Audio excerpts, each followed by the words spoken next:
इधर आ जा। तो कल हम लोगों ने क्या था प्रोडक्शन ओवरहेड्स। तो प्रोडक्शन ओवरहेड्स के जो भी सर्विस एक्सपेंसेज हैं that we have to distribute among all the department, okay now. And then the service department also providing the various services to the different department. तो लोग के भी expense होते रहेंगे। से example service cost centre, centre मतलब department. तो service cost department. R&D क्या है? Research and development. तो रिसर्च एंड डेवलपमेंट जो डिपार्टमेंट है वो अलग अलग टाइप के रिसर्च करते रहेंगे हर एक फील्ड का, ओके। अब प्रोडक्शन से रिलेटेड फील्ड है, मार्केटिंग कम ज़्यादा हो रहा है तो मार्केटिंग के फील्ड में किस तरह से एडवर्टाइजिंग कैसे हो ताकि लोगों को ज़्यादा हम अट्रैक्ट कर सकते भाई। ऐड में जो पंच लाइन आता रहता है LIC ज़िंदगी के साथ भी ज़िंदगी के बाद भी, ये सब क्या है? कोई भी डायलॉग कैसे बोल देते क्या? इस पर भी रिसर्च होता है कि कस्टमर को किस तरह के मीन्स क्या कौन सा punch line we have to say that so it will be convince the people. तो R&D डिपार्टमेंट दे दिया। क्वालिटी कंट्रोल, अब प्रोडक्ट की क्वालिटी कंट्रोल मतलब आपने पढ़ा रहेगा कॉमर्स में पढ़ा रहेगा TQM। टेल नहीं तो बहुत मानूंगा। Total quality management. टोटल बोलिए आगे। हाँ, टोटल क्वालिटी मैनेजमेंट। तो इस डिपार्टमेंट का काम क्या है? प्रोडक्ट की क्वालिटी, क्योंकि कभी कभी कुछ कंपनी है जो अपने स्टैंडर्ड को हमेशा हाई मेंटेन करते आए तो वो नहीं चाहेंगे अपने स्टैंडर्ड को डाउन करूँ मैं। तो that is quality management department. Quality assurance, आजकल ज़्यादातर कंपनियां क्या क्या कट डाउन कर दिया है, दोनों डिपार्टमेंट को मतलब कंबाइन कर दिया है।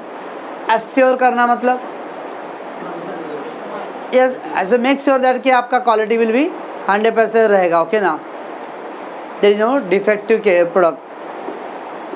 ये ज़्यादातर आजकल क्या बोलते हो कस्टमर केयर उस डिपार्टमेंट से टाई अप हो जाता है बहुत सारी कंपनियों में। और अगर फिर जो आफ्टर सेल सर्विस जो बोलते हैं ना, क्या बोलते हैं आफ्टर सेल सर्विस, कुछ ख़राब हो गया तो yes that is a quality assurance. अब ट्रांसपोर्ट डिपार्टमेंट है, देखते बहुत सारे L&T है, उनके खुद के बस है तो एम्प्लॉय लोगों को लेके जाना ड्रॉप करना वो सब। तो क्या वो जब बस वाला चलाएगा तो एक पर्टिकुलर डिपार्टमेंट के एम्प्लॉय लेगा कि पूरी कंपनी के एम्प्लॉय को लेगा? पूरी कंपनी को लेगा। तो कंपनी में अलग डिपार्टमेंट्स है, सबके एम्प्लॉय को वो सर्विस दे रहा है फिर। That is transport. Pollution control department, तो उसका काम है पोल्यूशन। तो पोल्यूशन वो नाम लिख के आएगा ये डिपार्टमेंट का, ये डिपार्टमेंट का, या universal they will give service. Computer cell मतलब IT डिपार्टमेंट। कंप्यूटर सेल मतलब IT डिपार्टमेंट। बहुत सारे बड़ी बड़ी कंपनियां जिनके खुद के अपने स्कूल भी है, हीरानंदानी, रिलायंस फाउंडेशन, टाटा। अब उसके अंदर उनके जो एम्प्लॉयज़ हैं उनके बच्चे पढ़ते हैं तो दैट इज स्कूल। तब वो स्कूल में हर एक डिपार्टमेंट के जो एम्प्लॉयज़ होंगे उनके बच्चे हैं। It mean they giving the service to all department. Dispensary clinic, what is the meaning of creche? मैं तो आपसे पूछने वाले थे। बोलो बोलो आप लोग सोशल मीडिया वाले लोग हो सब, बोलो। क्रीच मीन्स होता है ऐसे पेरेंट्स जो हस्बैंड भी जॉब पे हैं और वाइफ भी जॉब पे है और बच्चा भी 4 महीना 5 महीना 6 महीना 7 महीने का है, उसके बेबी केयर सिटिंग केयर, तो बच्चे की देखभाल करने के that is called creche. The company providing the service to that. तो वहाँ पे उनके मतलब बच्चे की देखभाल करने के लिए 3-4 अपॉइंट होता है कंपनी थ्रू और बच्चे की देखभाल वहाँ करेंगे। दैट इज कॉल्ड क्रीच, है ना। तो ये सब सर्विसेज प्रोवाइड होता है सर्विस डिपार्टमेंट की तरफ से। This service centre provide this services to the various cost centre, अलग डिपार्टमेंट को, है ना, कॉस्ट सेंटर में डिपार्टमेंट। और जब अलग अलग सर्विस एक सर्विस सेंटर दे प्रोवाइडिंग अलग सर्विसेज, अब सपोज दैट क्रीज डिपार्टमेंट ले लेते, वो बोले भाई मेरा सैलरी 10,000 रुपीज़ है, तो 10,000 हाउ टू डिवाइड, बिकॉज उसमें तो कोई भी डिपार्टमेंट के बच्चे जो भी उनको सबकी देखभाल कर रहे हो, तो this 10,000 will be divided among the all departments. Hence service cost need to apportion मतलब डिस्ट्रीब्यूशन प्रॉपरली। तो हम लोग को क्या करेंगे, सर्विस डिपार्टमेंट जो भी एक्सपेंस रहेंगे ना उसको कॉस्ट डिपार्टमेंट में क्या करना है, डिस्ट्रीब्यूट करना है। ओके, कैसे करना है, अब अपने को जो सम करना है उसमें ये 2 पॉइंट ध्यान रखना है। सम टाइम एक ही खाली बोलेगा prepare the statement of primary distribution, एक, और सम टाइम बोलेगा prepare the statement of secondary. जब सेकेंडरी बोला तो प्राइमरी भी करना पड़ेगा। चलो बच्चा, there is a 2 part, primary distribution and secondary distribution. It is a first step to apportion that is distribution of the production overheads to all the centre. मैं एक एग्जांपल लेता हूँ। ओके,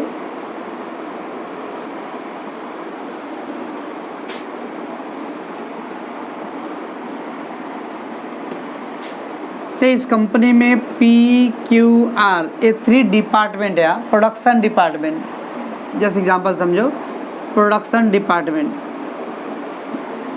एंड देयर ये S1 S2 2 a service department है।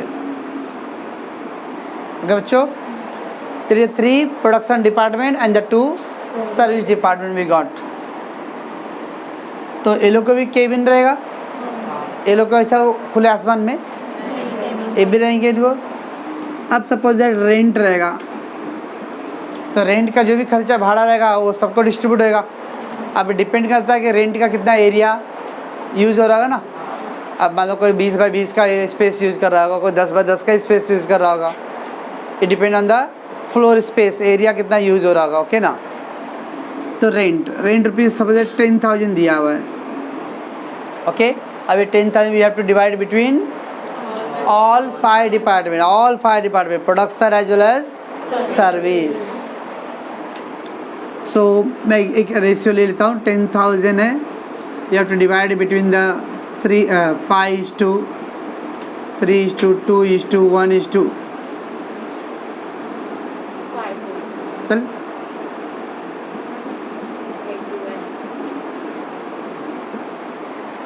चल। अब ये 5:1:1 का रेशियो है। इसका मतलब अगर 1 मीटर का स्पेस एस डिपार्टमेंट यूज़ करा S2, ये भी 1 मीटर ये 2 मीटर और ये 5 मीटर। तो जब ज़्यादा स्पेस यूज़ करा तो रेंट भी इसको ज़्यादा आएगा। तो कैसे डिवाइड होएगा, 5 2 7 7 8 9 10, तो 10 से डिवाइड कर दो 1000 आएगा। बचपन में प्रॉफिट डिस्ट्रीब्यूट किए हो, 12वीं में तो 10 से, तो 10 इंटू 5 1,000 इंटू 5, तो ये क्या आएगा इसका 5,000, इसको 2,000, बाकी सबको एक ही कर दो। ऐसा समझा मैं क्या बोल रहा हूँ। तो इस तरह से हम लोग रेंट को डिस्ट्रीब्यूट किया, वो रेशियो दिया रहेगा सब में, नहीं दिया रहा अभी हम लोग कैसे करेंगे वो सब बताऊँगा। पहले अब इतना समझो पहले। ओके, तो रेंट को हम लोग ने ऑल 5 डिपार्टमेंट डिस्ट्रीब्यूट कर दिया। ओके, से एग्जाम्पल लाइटिंग,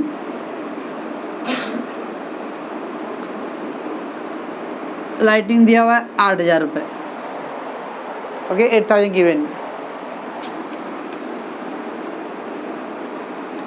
एंड 8,000 को डिस्ट्रीब्यूट करने के लिए उन लोगों का रेशियो है सपोज दैट 5:4:3:2:2।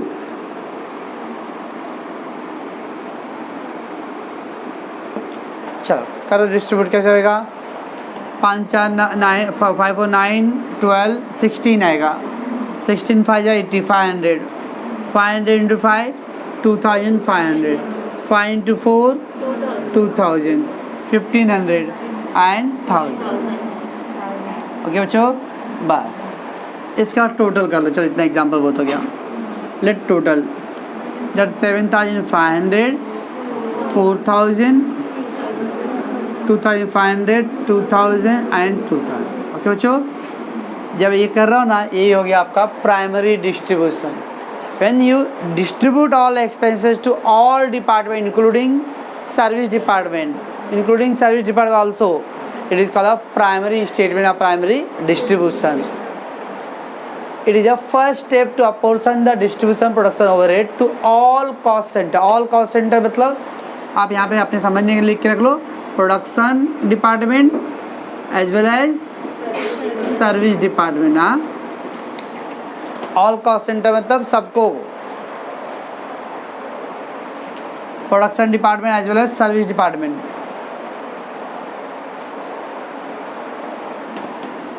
ये मैं क्या कर रहा हूँ समझ में आ रहा है कैसे कर रहा हूँ? ये आप इसके बारे में टेंशन मत हो कि डेटा क्या है, हाँ वो क्वेश्चन में आएगा। आप इतना खाली समझो कि रेंट को हम लोग जो भी रेशियो दिया रहेगा उस पर सब में डिवाइड कर दिया। लाइट तो सभी यूज हुआ रहेगा तो लाइट को डिवाइड, ओके। ऐसा और भी जो भी डेटा दिया रहेगा सबको हम लोग क्या करना है, डिस्ट्रीब्यूट करना है। प्राइमरी में याद रखना है जो भी एक्सपेंसर रहेगा वो सबको डिस्ट्रीब्यूट होएगा, ओके ना। बाद में टोटल कर लो, ये हो गया। अब ध्यान रखना है सर्विस डिपार्टमेंट एस ने क्या, एस का कॉस्ट कितना है S1 का 2000, यानी S1 ने टोटल 2000 रुपीज़ का सर्विस प्रोवाइड किया। किसको सर्विस दिया रहेगा? हाँ, किस सर्विस जो है बाहर लग देगा service. Service department giving the service to this production department, okay ना। ये सर्विस S1 डिपार्टमेंट ने सर्विस किसको दिया रहेगा? P को दिया रहेगा, Q को दिया रहेगा, R को, और माइट भी हो सकता है सपोज S1 एक ट्रांसपोर्ट डिपार्टमेंट है तो इसके एम्प्लॉय भी आए रहेंगे ना, S2 के भी एम्प्लॉय आ सकते हैं यार। तो दैट मीन्स ये अब S1 का जो सर्विस का जो कॉस्ट है ना, इसको वापस डिस्ट्रीब्यूट करना है among the all production department. कभी कभी बोलेगा वो ऑल्सो S2 को भी दिया है तो उसको भी करेंगे हम लोग लॉजिक में। अब सर्विस डिपार्टमेंट हो गया पहला प्राइमरी। अब जो भी सर्विस का जो कॉस्ट आता है इसको वापस फिर से रीडिस्ट्रीब्यूट करना होता है अमंग ऑल डिपार्टमेंट। इसको वर्ड बोलते हैं secondary distribution. Cost of service redistributed in the second step to the production cost centre, it is called a secondary. 90% cases में ये एक्सपेंसेस खाली ये तीनों को जाएगा, मतलब प्रोडक्शन डिपार्टमेंट को। मैं जो बोल रहा हूँ S2 को भी जाएगा, वो लोग मेंशन करेगा कि that S1 providing the service to production department as well as S2 service department of second part that is S2, वैसा कुछ बोलेगा तो उसको करना है। नहीं बोला रहेगा तो हम लोग खाली S1 का सर्विस का डिपार्टमेंट का चार्ज किस प्रोडक्शन को डालें। वैसे फिर S2 ने भी सर्विस दिया है, अब वो भी क्या दे सकता है पॉसिबिलिटी, PQR को दे सकता है और S1 को दे सकता है। तो अब इसके एक्सपेंसेस को इन तीनों डिस्ट्रीब्यूट ऐसा।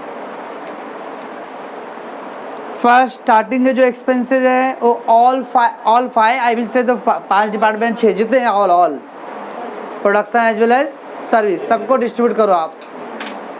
उसके बाद सर्विस का टोटल जो करेंगे ना वो अमाउंट को फिर से डिस्ट्रीब्यूट करना पड़ता है। उस स्टेटमेंट को क्या बोलेंगे हम लोग? सेकेंड। प्राइमरी में we will not means differentiate between the production और सर्विस, ऑल सबको डिस्ट्रीब्यूट करना है। बाद में after getting the total the service का जो कॉस्ट आता है total, that cost will be again redistributed among the all the department, it is called a secondary distribution. Majority secondary distribution जो आएगा वो ओनली प्रोडक्शन को आता है, ओके। एक दो समय अपने केस बुक में जहाँ पे हम लोग सर्विस सेंटर को भी डिस्ट्रीब्यूट करेंगे, कैसे करेंगे वो सब देखते हैं। तो ये 2 क्वेश्चन, बस यही आपका 15 मार्क का क्वेश्चन रहेगा डिस्ट्रीब्यूशन का। तो प्राइमरी डिस्ट्रीब्यूशन क्या करना है? It is a first step, distribute apportion मतलब distribute all the production overhead to all cost center. All cost center I mean to say production department as well as service department, okay. और secondary distribution मतलब it is a second step. अब second step में क्या होता है? Redistribute करते हैं, okay. The service cost center will be redistributed to the production cost center. इसमें यहाँ पे आप साइड में आगे कंटिन्यू कर दो। जब थोड़ा एक लाइन है क्या? अभी तो पूरा लाइन ही है, ये लिखेगा आप लोगों ने।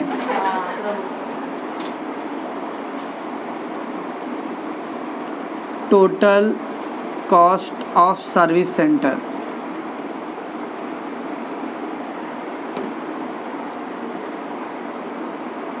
will be distributed to production department.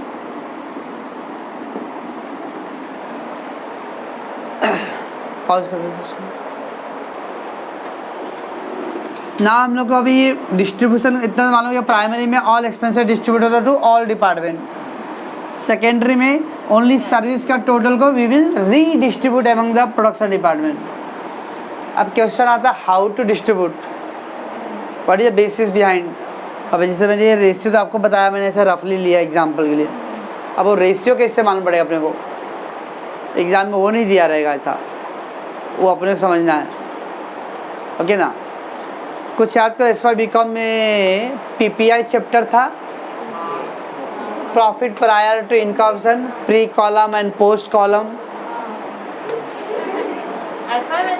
S Y BCom रहे, अकाउंट 1 में फाइनेंस में रहेगा, प्री एंड पोस्ट का कॉलम नहीं बनाते थे, pre column, time ratio, sales ratio, अभी आता है। तो कुछ एक्सपेंसेस टाइम रेशियो में जाता था, sum of the expenses sales ratio में जाता था। फिर एफ वाई बीकॉम में डिपार्टमेंटल हेड था, डिपार्टमेंट स्टोर का था, उसमें भी अलग अलग डिपार्टमेंट बनाते थे कॉलम।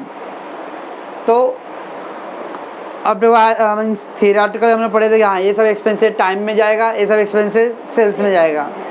वैसे यहाँ पे भी है, कुछ एक्सपेंसेस का पूरा लिस्ट है कि कौन से एक्सपेंसेस कैसे डिस्ट्रीब्यूट करना है अपने को, ओके। अच्छा, basis of primary distribution, how to distribute that primary distribution. I am not saying the secondary, अभी सेकेंडरी का अलग चार्ट है, अलग उसका भी अलग है। चलो बहुत ईजी है बात। अब रेंट है, अब रेंट मतलब स्पेस के हिसाब से कितना स्पेस यूज हो रहेगा, तो rent will divide by the area space, floor space. Sometime area की जगह पे फ्लोर दिया रहेगा। सर ने बोला था रेंट एरिया आएगा, एरिया सवाल में दिया ही नहीं रे, वो मिश्रा गुड है एकदम, बोला ही नहीं क्या। ओ यार, तो मैं भी जैसे रिप्लाई दूंगा, तुम लोग महागुड़ हो, एरिया में तो हो गया ये, ओके ना। फ्लोर, तो फ्लोर स्पेस क्यों बोलते हैं हम लोग, एरिया स्पेस। वैसे लाइटिंग, लाइटिंग के 2 पॉइंट होते हैं। कभी कभी ना क्वेश्चन में आपको नंबर ऑफ यूनिट दिया रहेगा, अब नंबर ऑफ यूनिट में तो कितने पॉइंट्स यूज हो रहे हैं, तो कभी कभी आप जो लोग इलेक्ट्रिसिटी फॉर्म में कंप्लेंट करना रहेगा तो उस पर लिखा था क्या क्या यूज़ करते हो, क्या क्या पॉइंट्स है, फ़ैन है, लाइट कितने हैं, air condition, fridge, washing machine सब है क्या, लिखा सब रहता है वो लोग के लिए, बड़े लोग के लिए, हम लोग का तो भाई। तो दैट इज लाइटिंग। अगर नंबर ऑफ पॉइंट मेंशन नहीं है तो हम लोग उसको एरिया वाइज करेंगे, लेकिन नंबर ऑफ पॉइंट दिया समवेयर लिखा रहूँगा लाइटिंग का, lighting number of light point. Sir अगर दोनों दिया रहेगा तो एरिया स्पेस और नंबर ऑफ पॉइंट भी दिया रहेगा तो हम लोग नंबर ऑफ पॉइंट का लेंगे लाइटिंग के लिए।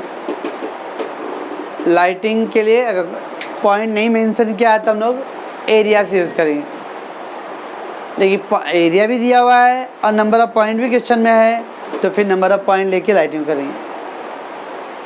ओके, मैं क्या बोल रहा हूँ, लाइटिंग 2 जगह पे है ना, तो 2 जगह तो कन्फ्यूजन रहेगा ना भाई, क्या कर एरिया से करे कि इससे करे। नंबर ऑफ पॉइंट क्वेश्चन में अवेलेबल है तो lighting will be distributed by number of point method से। ये नहीं अवेलेबल है तो फिर हम लोग क्या करेंगे, एरिया वाइज, ठीक है। वैसे ही फायर सेफ्टी सर्विस, अब फायर सर्विस बहुत सारे कंपनी में फायर सेफ्टी नॉर्म्स के हिसाब, अब जितना बड़ा एरिया रहेगा, अगर मान लो अगर 100 स्क्वायर फीट मीटर का एरिया है और उसमें एक गैस बाटला रखे हो बुझाने के लिए, क्या आएगा उतने में, तो एरिया के स्पेस के हिसाब से फायर सेफ्टी नॉर्म्स अलग अलग रहते हैं, ओके ना। तो फायर सेफ्टी तो ये एरिया वाइज। एयर कंडीशनिंग, कितना एरिया को एयर कूलिंग करता रहेगा, है ना, तो एयर कंडीशनिंग भी आएगा किसमें, एरिया वाइज। तो ये सब एक्सपेंसेस क्या आएगा, डिवाइड बाय एरिया। एरिया, रिया रिया मत बोलते ना, एरिया एरिया, ओके ना। तो बीच में 3 महीने तक रिया रिया चल रहा था, अब पता नहीं क्या हुआ, वो स्कीम था rent, lighting, heating, fire safety service and air condition. These item will be distributed by area space ratio. Formulas. Okay, perquisite क्या था? परक्यूजिट्स पर्क्स, सुना ये वर्ड यार? सैलरी में कुछ चार्ट लिख के दिलवानी परक्यूजिट्स का। Okay, taxable to all, taxable to some, non taxable at all. Perquisites labour welfare expenses, labour का एक्स्ट्रा जो बेनिफिट है। Supervisor personal service, personal service होता है HRD department, HRD human resource department.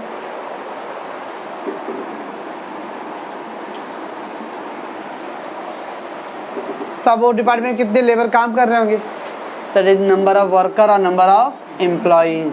Okay, तो perquisite, labour welfare expense, supervisors, personal expenses, all will be distributed by number of worker और number of employees. Compensation to worker, ESI क्या था? ESI क्या नहीं? ये कामगार क्या बोलती बोली? कामगार ही बोल रही थी, बाजू में अपना। अच्छा, ESI तो एम्प्लॉय स्टेट इंश्योरेंस था ना, and provident fund contribution. Leave pay, छुट्टी पे फी प्रकार चालू है, पेड लीव, पेड लीव ना। Okay, that is direct wages के पॉइंट ऑफ व्यू। ओके, तो compensation to worker, ESI, PF। अब यहाँ पे थोड़ा सा कंफ्यूजन रहेगा बच्चों को, ऐसा था ये। जब मैं स्टूडेंट रहूँगा तो मैं ये ध्यान रखूँगा, क्योंकि फिर यहाँ देखो परक्यूजिट्स है, लेबर है, तो कुछ ये भी तो कॉम्पन वर्कर को मिल रहा है, तो number of worker point of view. Compensated worker, ESI, PF and leave payment, ये as per the direct wages के हिसाब से। अब डायरेक्ट वेजेस क्यों ऐसा रखा गया है? क्या करें, अभी यहाँ पे ज़्यादातर लोग सब जॉब करते ही हैं। A ग्रेड के एम्प्लॉई, B ग्रेड के एम्प्लॉई, C ग्रेड के एम्प्लॉई। अब A ग्रेड के एम्प्लॉई का सैलरी 50,000 महीने का है और D ग्रेड के एम्प्लॉई का सैलरी 10,000 के महीने का है। इनको कोई बेचारों को पूछता है क्या? तो इनको सारे वैल्यू मिलने वाले? नो।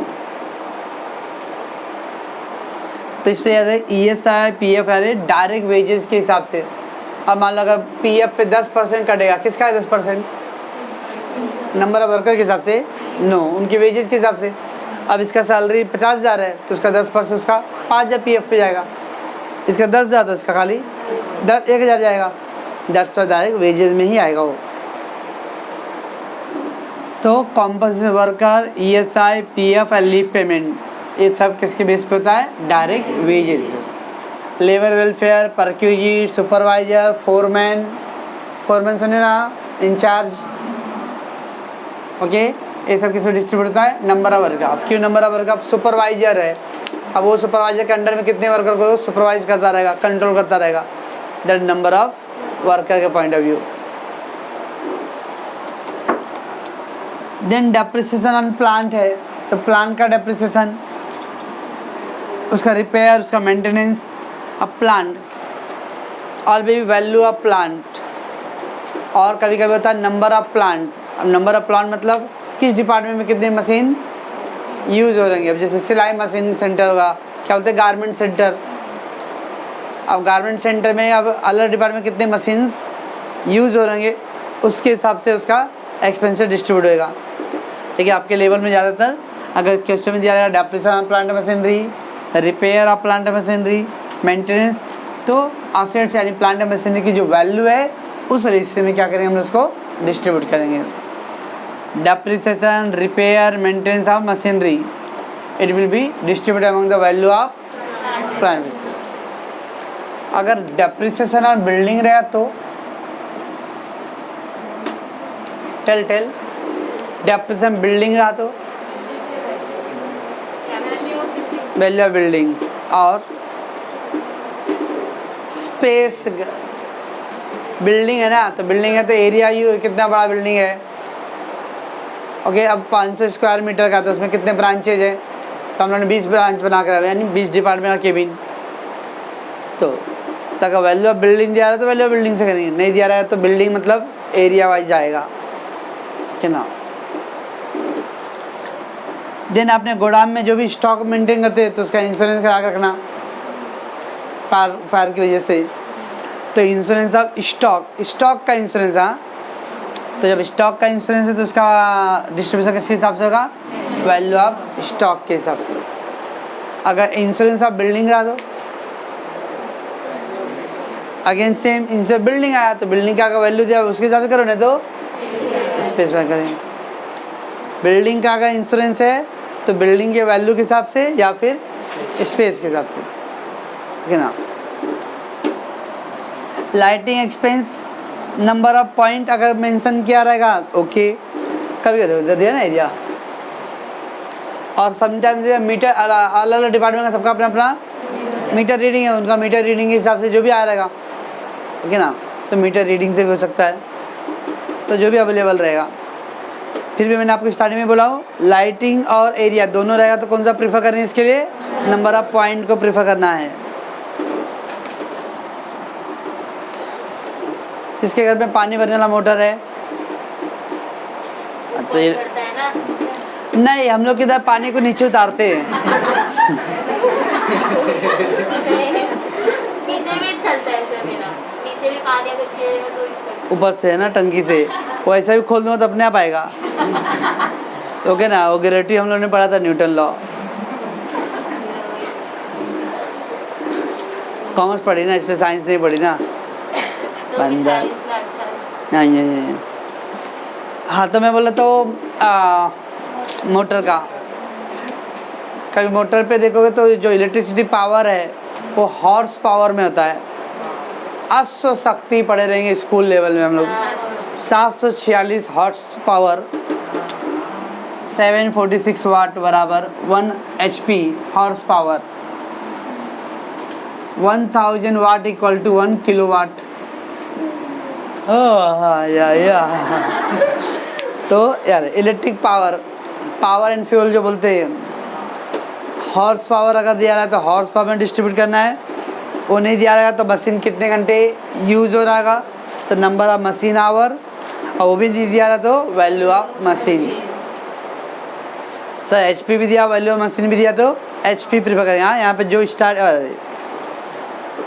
अगर इलेक्ट्रिसिटी पावर दिया हुआ है और HP भी है और फिर वैल्यू ऑफ मशीन भी है तो हम लोग क्या करेंगे, हॉर्स पावर को प्रीफर करेंगे। वैल्यू नहीं, कौन तो वैल्यू बोला बीच में, नहीं जेंट्स का वो उसका एलियन का आवाज़ था। सिंह इधर क्या कान इतना, हाँ नहीं दोनों तरफ से, हाँ यार। इलेक्ट्रिसिटी पावर तो हॉर्स पावर अगर मेंशन नहीं है अवेलेबल तो नंबर ऑफ मशीन आवर, वो भी मेंशन नहीं है तो वैल्यू। सर तीनों मेंशन है तो ऐसा तीनों तो नहीं देगा, 2 दे सकता है क्योंकि वैल्यू ऑफ मशीन इसके लिए था ना, डेफिनेशन के लिए भी। ओके, तो अगर वैल्यू ऑफ मशीन भी है और हॉर्स पावर भी है तो ये पावर को पावर वाले पॉइंट से कम, हाँ पावर वो स्कूल में करते ना इंग्लिश का, वो मार्क्स आंसर टिक करना है, या ये वर्ड टिक है या।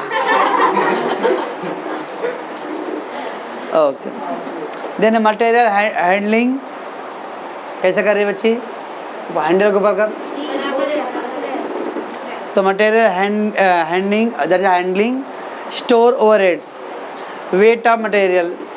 अब वो मटेरियल को हैंडलिंग चार्जेस, लोडिंग और अनलोडिंग, और स्टोर ओवर, स्टोर कल बना तो स्टोर मतलब मटेरियल होता है, तो इसका मतलब obviously weight of material, material का कितना वजन है उसके हिसाब से, या फिर वैल्यू ऑफ मटेरियल।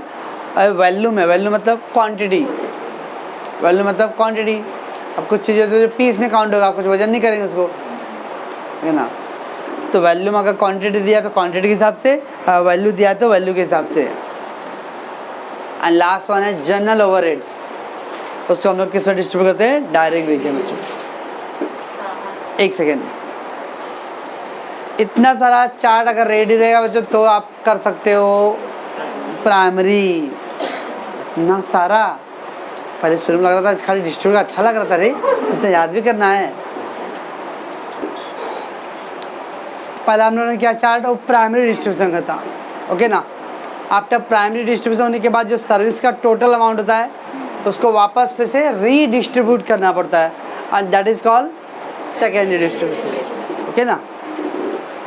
तब सेकेंडरी डिस्ट्रीब्यूट कैसे डिस्ट्रीब्यूट करेंगे, ऐसे याद करना है। लेकिन आए फिर भी आपके जो 90% जो सिलेबस रहेंगे क्वेश्चंस, उसमें सेकेंडरी का रेडीमेड दिया रहेगा कि ये रेशियो में डिस्ट्रीब्यूट करो। तो सब दिए रहेगा तो करना क्या, ये याद क्यों करें, है ना यार। और कभी ऑब्जेक्टिव में आया तो वहाँ नहीं दिया था ना, ऑब्जेक्टिव में भी तो आएगा ना, transport department distributed among the dash, तब ढूंढते रह जाओ तो। और 90% बोला हूँ, क्या गारंटी है कि आपके नसीब में वो जो 10% वाला हिस्सा उसमें से आए तो। 2020 में वैसे ही कुछ अलग हो रहा है। चलो, total cost of service department में अपना जो टोटल आया था, अपने एग्जांपल में आया था 2000 लास्ट में आया था, वो अमाउंट को we have to distribute. What is the basis, maintenance and repair of shop. अब एक डिपार्टमेंट वाला क्या करेगा, वो खाली उस ऑफिस और प्रीमाइसेस को रिपेयर एंड मेंटेनेंस का काम संभालता है। वो टूल रूम्स क्या होता है ये, सारे एक रूम रहे जिसके अंदर सब मशीन जो रिपेयर करने के जितने पार्ट्स है, मशीन छोटे मोटे पार्ट्स, वो सब उस रूम में रहते हैं, that is called tool rooms. Operation theatre का जो भी सामान होता है वो देखो तो उनका टूल रूम्स होते, बॉक्स होते हैं, उसमें वो मेंटेन होते हैं। और बस गर्म पानी में वो हीट में रखते हैं उसको, जंग ना लगे। निकालते कैसे? हाथ डाल के निकालते हैं। आप कैसे दाल भात कैसे निकालती हो, हाथ से छी चम्मच से ना, तो उसके भी पकड़ रहते ना मैंने निकालने के लिए।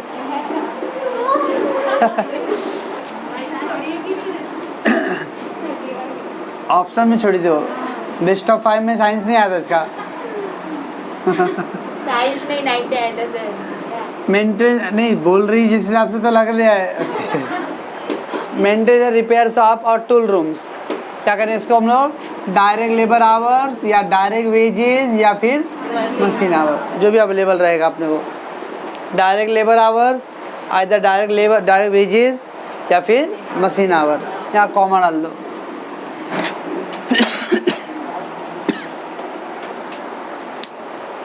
चलो मैं देन कैंटीन एंड वेलफेयर। आप कैंटीन सर्विस प्रोवाइड करता रहा क्या, एक पर्टिकुलर एम्प्लॉय को, दे गिव इट ऑल। कुछ कॉलेज जैसे भवंस कॉलेज, वहाँ पर आर्ट्स साइंस कॉमर्स तीनों स्ट्रीम है, तो कैंटीन सर्विस तो तीनों को रहेगा ना। कि ऐसा रहेगा कॉलेज में कि आर्ट्स वाले के लिए अलग कैंटीन, साइंस वाले का अलग, कॉमर्स वाले का। साइंस के लिए क्या क्या बनाया हूँ, फिजिक्स केमिस्ट्री बायोलॉजी बनाया हूँ, ओके ना। सबके नाम, सब्जेक्ट के नाम के हिसाब से वो लोग का डिश रहेगा। डेविड केड, हाँ।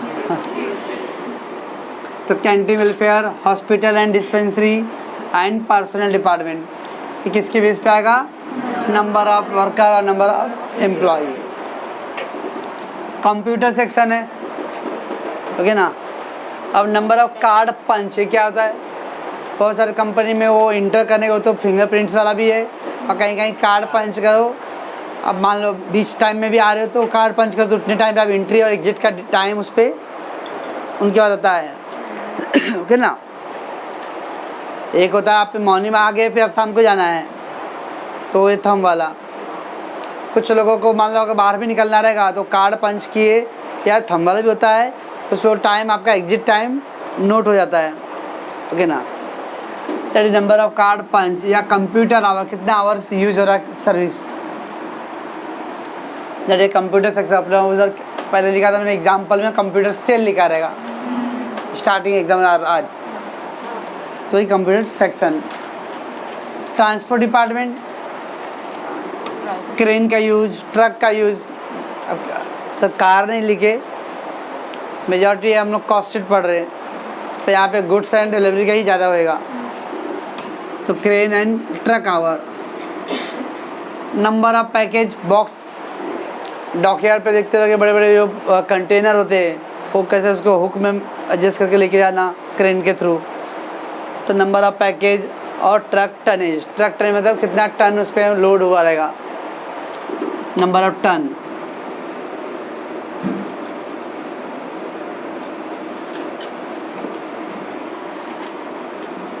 एक टन मतलब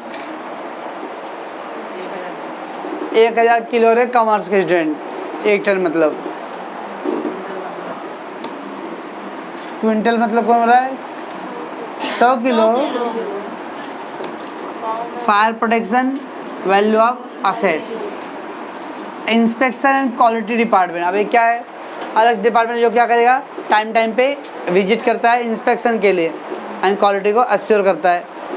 तो या इंस्पेक्शन आवर कितना विजिट, कभी कभी होता है नंबर ऑफ विजिट पे भी होता है, नंबर ऑफ विजिट, तो नंबर ऑफ विजिट और number of hours used. And last one है purchase department, number of purchase order. अब हर एक डिपार्टमेंट का कितना ऑर्डर दिया रहेगा, अब वो बिजनेस साइकिल पे जरूरी नहीं कि अगर 5 डिपार्टमेंट तो सारे डिपार्टमेंट के बिजनेस साइकिल एकदम सेम लेवल पे जाता रहेगा। कुछ डिपार्टमेंट ज़्यादा सेल्स करता रहेगा, कुछ डिपार्टमेंट कम सेल्स करता रहेगा, कि ना that number of purchase order या फिर वैल्यू ऑफ परचेज। इतना रेडी रहेगा बच्चों तो आपको ये ओवरहेड का चैप्टर हो जाएगा, और अगर ये रेडी नहीं रहा तो दूसरे का गर्दन